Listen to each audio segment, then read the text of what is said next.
Do you want to boost your energy, mental clarity, and focus in just 30 days? Click the link below so that you can download my free guide with 6 simple changes that are going to help you feel amazing and confident. And if you're ready to dive deeper and uncover the root causes of your symptoms, book your free 45-minute exploration call today at nutritionwithconfidence.com. All right, enjoy the. We watched Dirty Keto. It's a great documentary. Highly recommend watching it. And we're going to do a review of the Dirty Keto. Can I give you a summary, the main pieces that popped out to us? I love the name of Dirty Keto because it just it paints that picture so well of what's happened with corporations noticing that the ketogenic diet is a trend, is helpful for people, and then them capitalizing uh, on something that's actually helpful for people. Yeah. So This is such yeah, an important topic. The ketogenic diet has been influential in my life and in your health. yeah, And it's really hard when a lot of people say, "Oh, I've done keto," and "Oh, but it didn't work for me," or, yeah, but the type of keto that most people, that's the fad diet, that is actually not people testing their blood ketones at yeah. all. They're just Because eating the totally, quote unquote keto, labeled foods out there. And totally, this documentary just paints the picture perfect story of why keto really works if yes. you are eating whole foods and not buying into the industrial food movement, which has been plaguing our health for the last 100+ years. Yeah, So, because the ketogenic diet is not as much a diet as our body producing ketones, and we can mhm. measure this with blood ketone monitors. Those are the most accurate way to assess, and we can see where our ketones are. So, the ketosis threshold is 5 millimoles per deciliter. Um, Measured with blood. We use the Keto Mojo, and you can be going for a therapeutic ketosis of 1.5 and above. But this is really what we're talking about when we talk about the ketogenic diet. It's not as much what you're eating. Well, obviously, what you're eating is important and impacts that ketone level, but that looks different and is subjective for everyone. So there's not like a black and white. This is a ketogenic diet. This isn't, because the reality is it will look a bit different for everyone. And talking about our own health journeys, we both have done therapeutic ketosis 1.5 and above, monitoring daily, and it was a big shift for both of us. For me, my energy levels throughout the day really shifted. I've dealt with a lot of fatigue throughout my life and mental health issues, and I can say, it was persistent depressive disorder is what I was diagnosed with when I was in college. I definitely don't fit the criteria for that diagnosis anymore. And a big part of it was a low carb diet, and then doing the therapeutic ketogenic diet for 3 months really was a big shift for me with my mental health, with my energy level. There's just a level of calm and peace. And you'll hear everyone who's done a ketogenic diet, right, talk about this. It's just, Yeah. you're just zen. Yeah, it's so stabilizing. I know for me and my health issues, I was diagnosed with prediabetes in college. When I was running marathons, I was thin. I was not overweight. I thought I was doing everything right, eating the vegan or pescatarian diet, but I really was more vegan, and I had high blood sugars. I was pre-diabetic, and not to mention the anxiety that I was feeling, also depression. I had terrible PMS and cramps during my menstrual cycle. It was debilitating, and I had a lot of energy issues. I was so fatigued, and I just pushed myself. I mean, yeah, I was running marathons, but I pushed myself to do that, and it just didn't feel like I could ever catch up with other people. I would do that, but then I would just be crashing afterwards. And when I finally did a ketogenic diet and actually measuring the ketones, it completely skyrocketed my energy. I remember telling you, Andy, that I finally felt normal, right? Like I could be doing normal things like normal people did, and exercise, and have cognitive, stability, mental health stability, along with just my clarity of mind and not having the brain fog that I was dealing with for so long. It was just miraculous. And not to mention the hormone pain just gone, like complete, like normal hormonal cycles that I just want every woman to experience. And keto was a really great way for me to get to that point, and low carb after that. And it's just an amazing, it's amazing that they finally made a keto documentary that is actually really spot on with what they're telling people, and that um, it's not the fad diet. It's not the No. fad ketogenic diet. And this is really important to all of my clients too, because it's just really normalizing to know that you are not alone. There are a lot of people alongside you in our society that are trying to connect, trying to stay connected, to keep accountable to each other, that we do not have to be going along with the motions of the rest of our society and just be doomed to have these chronic health issues in our future, like cancer, diabetes, Yeah. Alzheimer's, dementia, chronic fatigue syndrome, autoimmunity. You do not have to be doomed to those issues, and we are all kind of banding together. It's just so hopeful to me that we have now a documentary that's going to really inspire more people to jump on board and maybe change our culture. Yeah. And this isn't his first documentary either. He has produced other documentaries Yes. on the ketogenic diet that we're excited to check out too. But just to expand a bit more, the beginning of the documentary, he talks about kind of what we were talking about with our own personal experience, the benefits of the ketogenic diet. And so there is a plethora of research, well-established research on using the ketogenic diet to treat epilepsy. It has very high efficacy, higher, I think, than a 60%. lot of the surgery treatments, a lot of the different pharmaceuticals that they use to treat epilepsy. Yes. And it's really the gold standard. I mean, it's It should well be. researched. There's folks like psychiatrists from Harvard, Dr. Chris Palmer, Dr. Georgia Ede is another esteemed psychiatrist who use the ketogenic diet to treat clients with mental health disorders. So people with bipolar. Our recent episode with Donica, she talks about her experience with bipolar type 2, and she literally was able to keep her symptoms in remission in conjunction with using some psychiatric medications initially, but then she got off her psychiatric meds and kept bipolar type 2 in remission. Highly recommend checking that video out. Yeah. Dr. Chris Palmer has a lot of really engaging interviews all over YouTube, podcast world. People who have schizophrenia, some of his clients, schizophrenia, literally going from having hallucinations, seeing things that are not actually there, delusions, beliefs that are not in touch with reality, like someone is going to attack them or someone stalking them. Literally those symptoms in full remission from the ketogenic diet.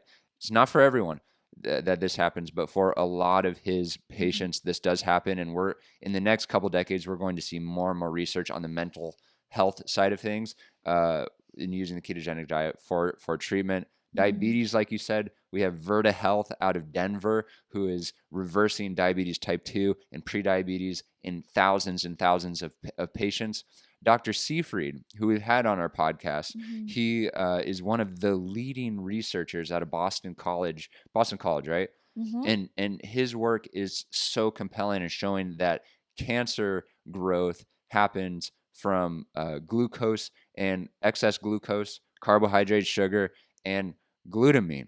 And so the ketogenic diet, there's people, in fact, Vinny, the producer of this documentary, was diagnosed or went through leukemia, had leukemia, went through treatment, had a great physician, conventional treatment, and then he was told this is going to come back. It's going to come back, and he started digging into the science and the research, and he started the ketogenic diet. Yeah.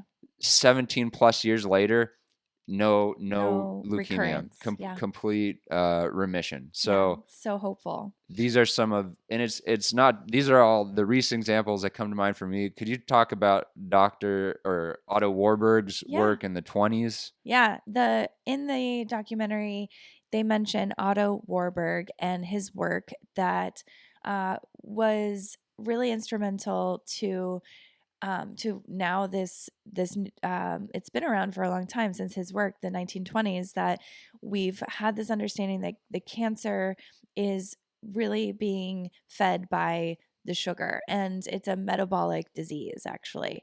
So Otto Warburg's really popular in his work. He's studied tons in biochemistry, and his work has been really instrumental in all of medicine. So at the time, it's sad to hear that, Otto Warburg actually his work went kind of got buried, unfortunately, and really should never have gone buried, and it doesn't get the attention it really still should have, because of the shortly after that there was the discovery of genetics, and this genetic theory of cancer now is the gold standard, and that's what most of our medical systems founded on. And this is why we use, basically poison to try to kill cancer, instead of really utilizing lifestyle and diet that is actually more proven from Otto Warburg's research, that that's actually very much the start of why cancer grows and thrives. We have control over that. And actually, we have control over our genetics as well. Genetics has actually been a whole new research element of genetics is now epigenetics, and that also doesn't get talked about at all. But I love that they mentioned Otto Warburg, and his work is just instrumental to so much of medicine. That I mean, he's a Yeah. huge figure, and you can't deny that his work is foundational to all of medicine. Yeah, and so this is the beginning of the documentary. They go over history of the ketogenic diet, efficacy, and the next shift is, okay, when something is highly efficacious and working for people and helpful, what happens? Corporations see this Unfortunately. trend and they capitalize on it. So I just think of our experience walking into the grocery store. We're very conscious about the ingredient list, right? So Mhm. and this is something you teach all your clients to do. I think it's just a great thing that I've started doing is always look at the ingredient list, look at the Yes. label. Do you recognize everything? Is there something you don't? Okay, well, it's good to look into that before you Yeah. put it in your body. And And when uh, we should put a picture on, because when we say the label, we don't mean like the amount of carbs or fat, or like, no, we want the the actual ingredients. ingredient list in the Sometimes back. they don't put that very visibly next to the nutrition Yeah, label. So it's just looking at the entire container, that in usually you should sometimes just, it's hidden. yeah, it's And then, hidden. so especially on these keto products, right? So there's been this rise. If you go through the grocery store and you look for keto products, I mean, you can find a couple dozen probably, if not more, in your average grocery store. So Hmm. when we are going through the grocery store, we're always curious because, I mean, we're human, right? We Yeah. It we used to. see the chocolate cookies, keto cookies, and we say, "Oh, Oh my all right, gosh. I want some of Let's that." look. And then we look and we are quickly disappointed because when you look at the ingredient list, there's rice syrup, there's all these alternative sweeteners and sugars. In fact, in the documentary, they list all the different names for Mhm. sugar, 56 plus different names. I think it Mhm. takes a couple minutes for them to Actually roll list down it all. on the screen to list all the different forms of Yeah. sugar, a lot of which are added to these ketogenic products. You know, if Mhm. it looks too good to be true, It it is. probably is. Yeah. No, I have to tell a story of just the progression for us, that I think most people will, who are starting to get focused on their diet and starting to eat healthier, if you are starting to look at the labels, it used to be a huge pastime of mine. My favorite thing to do would be to go to the grocery store and just like look and see, oh, can I have this? Can I have this? Like trying to be able to have something that I could just buy from the grocery store. And I've just, over the years, I just do that less and less. It's now not as enjoyable because literally there's so little that you can actually eat in a grocery store. And we buy most of our food now from uh, farmers markets and local ranchers. And why do we Yeah. do that? It's because that is the outer aisle of the grocery store. Mhm. And it's just depressing to go into a grocery store now to like look at all of this junk that is really not food. And yeah, okay, maybe you might be able to find a brand here or there that works. And There's some of them out there, but oftentimes it's also part of the journey for so many people that, yeah, you find that brand. It's like it's a small smart. startup. They're so passionate about the food movement and, paleo or something, low carb, and then they get bought out by Kellogg's or Nestle. Yeah. And then they just start And then ruining the it. ingredients start to And change. I always tell my clients, man, I wish I could give you this brand. This is the brand. You can just trust them. No, you cannot trust a brand. You literally have to be your own detective and use your little magnifying glass to find those ingredients and check it out. And yeah, have fun with it. I mean, I definitely enjoyed all those minutes going through all the. It was fun. Yeah. You learn a lot, and then you realize, wait, this is not worth my time. I'm just gonna eat real food. I think my favorite scene in the documentary that I'm thinking of was it was a commercial for keto bread. And so the scene is at the workplace, this woman is the keto eater, and she is eating a sandwich with lettuce, and she just looks all sad. And across from her, there's this guy eating a sandwich with white bread. He's smiling, he's enjoying it. And then So great. this superhero, animated superhero, I think it was, flies into the picture and offers her keto Keto bread. bread. You don't have to feel left out anymore. You don't have to lose half your meat because it's a lettuce sandwich instead. Yeah, man. And it's just, this is an example of the marketing and the push. People don't want to feel left out of what's normal. Yeah. Folks, what's normal is not good for us. If Yeah. what normal was good for, what was normal was good is good for us, then we would not have the rates of obesity, of cancer, of diabetes, of heart disease that we see in the West, right? So we have to live an abnormal life. We have to be weird in order to be healthy. Yeah. I think they also talked about just the challenge with keto that everyone says is it's too restrictive, right?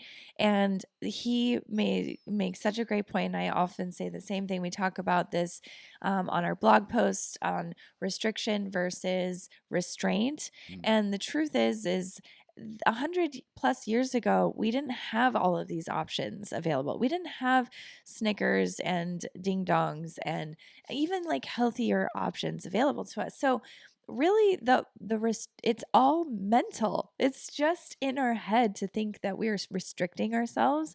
It's not food at all, and it wouldn't have been there 100 years ago. The fact that it's there is just, I mean, you can just imagine it not being there and you'll be fine. And how are we supposed to stand a chance too with these foods when these companies are literally paying scientists, a team of scientists, full time to design these Yeah. foods and these ingredients to be as highly palatable as possible? It is so hard in this context, and so we need relationships Yes. with our partners, with our friends, with professionals who can come along and support us to have the restraint. Because when we have restraint, Yeah. and we don't live like normal people do, we can have freedom. Yes. Freedom from symptoms. Yeah. And that's what we're all about. We can create the context through food, through our lifestyle, where our bodies can heal. Yeah. It's not easy. You're right. Like it is complex. Doing the ketogenic low carb diet is difficult, but that is something we're really missing in our society now because we all just want we've all grown up with so much convenience. It's so normal for us to just want something and get it really quickly. We get that fast dopamine hit, and or solution solving our problem with like a pill. But that is not it's promoting so many more problems for ourselves, and we see that. But we actually have to work to our with our biology to our advantage, which our bodies really respond well to challenges and stress, and pushing ourselves and actually practicing that restraint is a great character trait that will carry you through so many other aspects of your life and give you a success in so many other aspects of your life. And when you were talking about that, I was thinking financial freedom, right? No. Practice restraint so that you can live the life that you really want to live. If we were just buying anything and everything, spending all our money, gambling all the time, like where would we be? So think about it like In that. debt, We'd like be in most debt. Americans are. And that doesn't Oh feel good. gosh. Just to nail on that point a little bit more. So looking at the ingredient list of these foods that are labeled keto, like we're saying, not all of them are foods that we wouldn't eat, but Yeah. I would say 90% of them that we see in the grocery store are foods. There are ingredients on there that we just don't think have a place in the human diet and would, in fact, kick you out of ketosis. If, Yeah. like, let's say on one of these little bars, you could maybe eat one bar if that was all the carbohydrates you had for the day. So if you just ate meat and that one keto bar or one keto shake or whatever, maybe you could stay in ketosis. But we found anecdotally too, when we've had some of those keto snacks and experimented and looked at our ketone levels, they often go way down and kick us out of ketosis. So Yeah. just because the label says ketosis, there's actually a certification for keto that is not a certification. It's with the Paleo Foundation. It's just a random organization that they cover in the documentary. That's it, not necessarily highly credible. So just because it says certified keto, just because it says keto, does not mean it will keep you in ketosis, does not mean the food is healthy for you. Yeah. Processed foods are pretty much processed foods. And it's a Yeah. hard reality because they taste great, they're fun to have, they're convenient, they're affordable, but they're industrial foods, foods in modern commerce, and a lot of them really do not have a place in the human diet. You have to remember, these companies do not have your health in mind. So these are not nutrient dense foods. They are junk food, right? So yeah, do you have to be a zealot and have absolutely none of them in your whole life, especially if you're trying to combat cancer or like prevent cancer recurrence? Maybe you can have some of these things on occasion, but to found your diet on these keto processed foods is not a healthy diet at all. And so they really get into the nuance of that and go into net carbs and total carbs. And, you just can't fake What do you talk about it with that? your The body. difference between net carbs and total carbs. If someone's Yeah. doing the ketogenic diet wants to, which one should they be looking at? Yeah, well, we want to just take into consideration total carbs, because net carbs is what they will say is the total carbs subtracting the fiber. But you cannot trick your body. The total carbs are there, whether they're with the fiber or not. Your body is going to see that. But the idea is the people who say go off of net carbs is that the fiber slows the carbohydrate absorption, and so that lessens the insulin spike and glucose spike. But the truth is, you cannot trick your body in its metabolism. It's going to see all of the total carbs and have to process those. So whether or not, and it really is dependent on each person. I mean, gut health and so much more impacts your metabolism nutrient wise, like B vitamins, magnesium, minerals, those kinds of things. So the carbs and the large macros are not the major focus for nutrition in my book. No. They are definitely important that we can tweak, and especially in a ketogenic way, these larger macros like carbs, fats, and proteins, if we can tweak those in a way to really improve your metabolism in your cells with using ketosis, which is a ketogenic state of the body, that is so important for your body's energy and brain and nervous system and immune system, that we should definitely do that. We should Yeah. definitely be looking at those macros. But I'm more focused on nutrients and minerals. Yeah. And And I mean, another piece that they expand on in the documentary is sugar, how addictive sugar is. Sugar is it activates parts of our brain similar to how cocaine activates Cocaine. parts of our brain. I mean, it is an incredibly addictive substance. Anyone who has cut out sugar knows how addictive sugar is. When we first started cutting out sugar from our diet, Yeah. it was so difficult. I mean, the withdrawal symptoms, the fatigue that I felt when I first did. I mean, I went from eating high carbohydrate standard American diet. I was eating donuts, Yeah. processed foods, and then I shifted to the GAPS diet, lower carb, and man, I just felt this intense withdrawal symptoms of fatigue, and it's an addictive substance. It's in so many foods. We are fed sugar from a young age, and we associate celebrations, birthday parties, time with our families. For me, it was getting donuts with my family when I was young. I love those memories, and I associated them with this hit of sugar.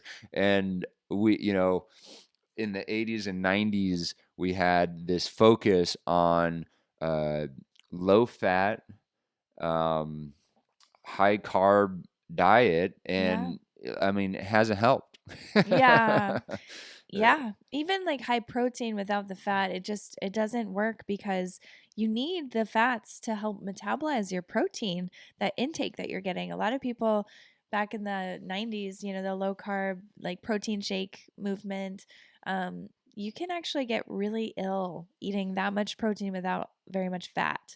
And so, yeah, the sugar in protein just turns into sugar, really. Yeah. We have to remember that. And if you overeat protein, it will get broken down into glucose. Yeah.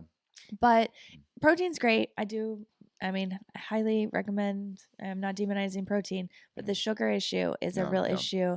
And I think so many people's metabolisms are really stuck in that carb burning, because we've spent so many years in our life just burning carbs and giving it that quick carb burning, that I think we would just all benefit so much from trying to get into ketosis at least once or twice, multiple times. I think seasonally is a good option. You're just gonna benefit so much from getting out of that sugar cycle, seeing how your body responds, and then really like seeing how your attachment to sugar changes. It's completely different now for both of us, but we still have those nostalgic feelings with sugar. It's the weirdest thing, because it definitely has impacted our brains. Yeah. And they, in the documentary, they touch on how most doctors they interviewed, he plays a number of interviews on his podcast of physicians, and they talk about their experience in medical school, getting anywhere from 0 hours or 0 courses to maybe 2 or 3 courses at most, but most it's 0 courses or 1 course in nutrition throughout their whole education. And so we have this message from our government, we have this message from the medical institutes, and then we have all these corporations that are feeding us these ketogenic labeled foods now, and it's like no wonder so many of us feel so frustrated, so misled, confused, both by the government, corporations, and the medical industry, because we're not getting better. How many of us have been tossed around from physician to physician? How many of us have gone to the physician, tried what the physician told us, and had side effects with all these medications and not really gotten better? It's so many of us do not experience health care. We go to the doctor to get better, and we leave without the root cause being addressed. And often what is at the heart is the way we're eating and our lifestyle. So we do need to take this into our own hands, but it is just so frustrating. I think so many of us do feel misled, feel confused. Who do I listen to? And the reality is, you're the one you've been waiting for, as Dick Schwartz talks about in the realms Yes. of self-help and therapy. Is you are the one who needs to take your health into your own hands. It's hard to do. It's a process. Give yourself grace and love through the process. But the doctors, unfortunately, doctors, I think Western medical doctors are amazing. So grateful to have them, especially around acute treatment of acute injuries. If I get in a car accident, I'm not going to a nutritionist or, a naturopath. I'm going to the emergency room to have someone who can fix me up if I break my femur. Western medicine really does a good job treating strokes, heart attacks, right? Giving people decades more in their life. I love Western medicine for that, but I think we need to see huge shifts in the education of medical doctors. Will we?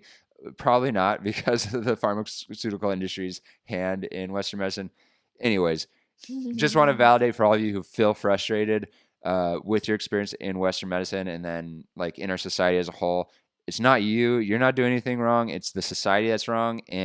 But now you have to take the responsibility and take those steps of restraint against these forces that really actually are not going to help you. Yeah. Speaking on that confusion, there's even confusion, it's just still in the nutrition world. I mean, it's just so confusing for people. I feel for you because of just the documentaries I've seen that had influenced me to be vegetarian and plant-based. I remember rewatching them after doing nutrition education. After I got my certification, I rewatched a couple of them. They just are blatantly lying to you. And so it is kind of I was watching this the Dirty Keto documentary, trying to remember that like most people don't know the amount of nutrition that I know, or other nutritionists know, or other doctors who do study nutrition know.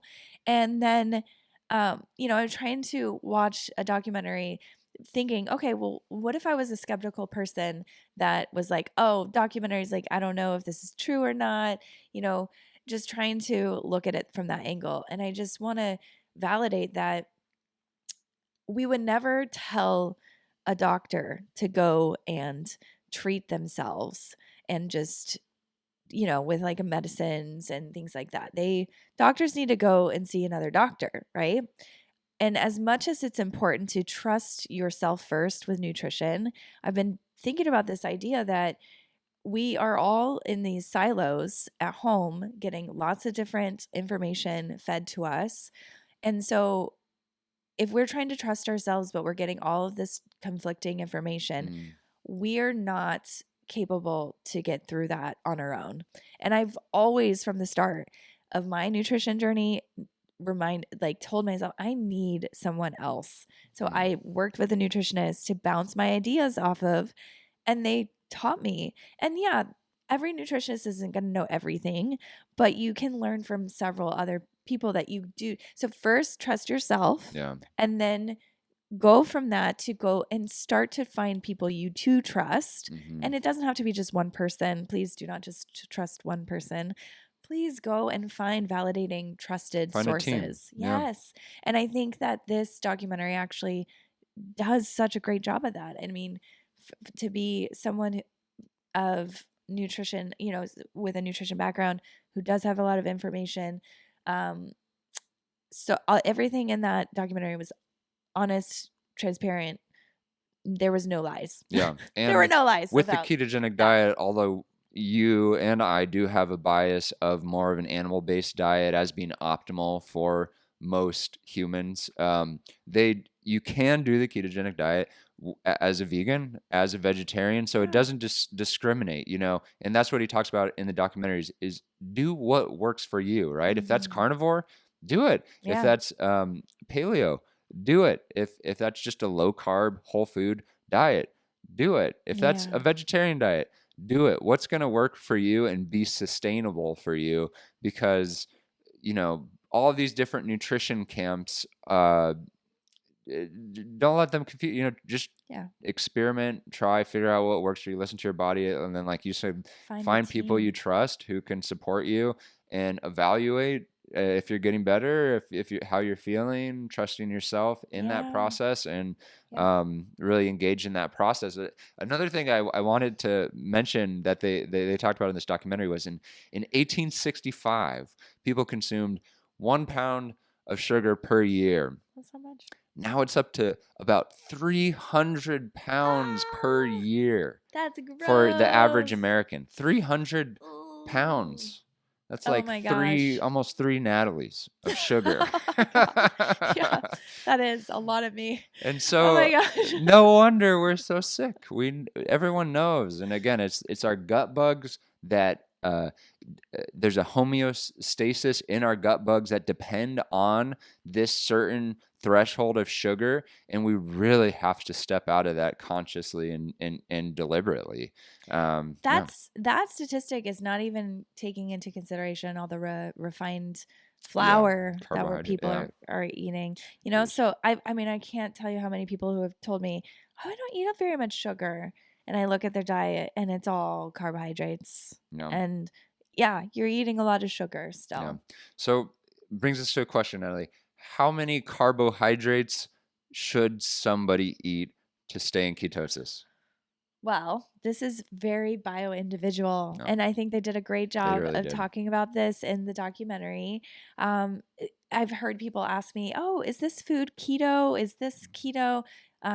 There's just no such thing as a ketogenic food, and I mean there are more ketogenic foods that are more friendly to your blood sugars. And for most people who have never been in ketosis before, if they're going to have to get into ketosis, they're going to have to really restrict some major carbohydrate foods for several months. And that's not always, for some people it's lifelong that you'll have to cut those foods out. But really, even foods like sourdough bread could be eaten on a ketogenic diet if you are maintaining your ketone levels in your blood and when you're testing. And it's really about quantity for a lot of these carbohydrate foods. But I do not want to say that I promote the sourdough use of sourdough bread with a ketogenic diet, especially if we're doing therapeutic purposes for medical reasons. There are other downsides to certain foods that are cut out in the ketogenic diet, which are actually really helpful to your nervous system and your immune system. Things that are high lectin, like gluten based products, and certain beans are very high lectin. So these are high carbohydrate foods, beans and legumes, beans and grains, I mean, and they are technically not in my book ketogenic, but when there's a range for people that to get into ketosis, you might need to start at 20 grams or less of carbohydrates per day. And but there's not a it's really subjective for each and every person, especially as you heal your metabolism. That Vinny, I'm sure he has a way more diverse diet, broadened, like he versus when he first started the ketogenic diet after being on it for 17 years. No. That's, I mean, awesome. It's really cool. It's exciting because you don't have to be, people have this, focus of, oh, I have to be these macros to be in ketosis. And they get really rigid with that. And that's, yeah, if I was going to live that way, that would not feel good at all. And that's not what we're asking anyone to do. Ketogenic is a state of being, and it's not really prescriptive in macros. You really just need to test and experiment. Yeah. But there are guidelines that Yeah. I teach, but Absolutely. it can help with getting started for sure. Yeah. Yeah. Flexibility. Flexibility is a huge Yes. piece in approaching our health. If we are too rigid, that rigidity in and of itself can be problematic and get in the way of us healing. Because when we're calm, when we're at peace, that's really when the healing happens, and that's consistent with so many people's stories. And so the Yeah. ketogenic diet, I mean, my big takeaway is the ketogenic diet is so powerful. It's such a powerful, helpful tool for so many of us. Low carb, ketogenic diet, but it's got to be rooted in whole foods. And the dirty keto foods will get you. The Mhm. corporations are good at what they do. Yeah. They'll trick you into thinking that the foods are keto, but yeah, just really sticking with, as we were talking about earlier, eating as seasonal as possible. We love going to the market every week. We see our farmers that we love, who we appreciate, who toil, and we get to Mhm. support them with our food dollars and Mhm. pour into them. And we know their practices. We know Mhm. that they're washing our produce with clean water, not water that has chlorine, Yes. Clorox in it, which Yeah. I often have. So, Yeah, anyways, the organic, eating seasonal, eating is, local. yeah, unfortunately, yeah, you've worked at an organic farm and they had to rinse their vegetables in order to be certified with chlorine. And we're getting parts of that. I mean, it was Yeah, diluted, but Clorox bleach. Yeah, Clorox, yeah. yeah, So, I mean, you asked like, what do we do about this now? And, we watch this documentary. Hopefully, if you've never tried a ketogenic diet before, it might inspire you to. If you've tried it before and it didn't work for you, you've had adverse effects, I'd highly recommend checking us out at Nutrition with Confidence. We have a rooted resilience method to help you individualize a ketogenic diet, and not just a ketogenic diet. We work with many different diets. So this is just one tool that we love. And yeah, it's not about just diet. It's not about what you eat always. It's really how you are doing it. And yeah, I just want to encourage people to give it a try if you've never tried it. If you've tried it before, try it again with some help. It can be very complicated at first. yeah. And maybe you're just listening because you're curious about the ketogenic diet. I mean, just shifting to lower carbohydrate diet, or even just starting at a place of looking at the ingredient list, like we were talking about. It's a really important practice to uh, just have consciousness around the foods we're putting in our body. Because I know for Absolutely. most of my life, I wasn't, and I had all sorts of dental issues. I had chronic GI issues, and all of that has resolved since eating foods that I know, that I'm familiar with. I know broccoli is broccoli, right? Yeah, feels Not good. carrageenan or yellow 6 God, MSG. totally. Well, thanks for listening in, and I hope that this has Highly been. recommend Dirty Keto documentary. Yeah. We watched it on Amazon. Go give Jeff Bezos $3 and rent it. Watch the Thanks. documentary. It's really good. Cheers. All right. Thanks, everyone.